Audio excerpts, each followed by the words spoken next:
Kuna watu jana walikuwa wanasikitika ukumbini, oh bwana Simba kalenda kakarudi. Hivi kweli unaweza kuwa na akili timamu kwa Simba hii ninavyoiona, ukaenda ukumbini unajiamini kwamba mimi naenda kushinda au ukaenda ukapigwa ukaanza kulalamika eti oh, kwa nini nimefungwa? Yani watu wanalalamika oh, unajua Simba hakuna cha unajua Simba, yani hamna kitu, ni sifuri. Kwa hiyo wewe kama una pressure usio unaenda kuangalia mpira, sikiliza maneno ya Ahmed Ally. Mbona tupigia tu makelele ya bure?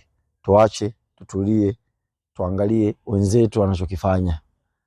Kwa sababu kwa hali hii hakuna cha Simba wala Yanga kimataifa, bado wote ni sifuri. Wapambane. Kazi bado ngumu. Na imani mwenye mkeka wake, mwenye akili timamu hawezi kuibetia Yanga eti na Simba eti watashinda kimataifa. Yaani kama una akili timamu, sidhani kama unaweza kuweka mkeka wako eti sasa hapa naenda kumpiga Mwarabu, naenda kumpiga nani? Kwa Yanga ipi? Kwa Simba ipi? Hii tunayoziona hizo hilo tutakomezishiba. Kazi nunue unga.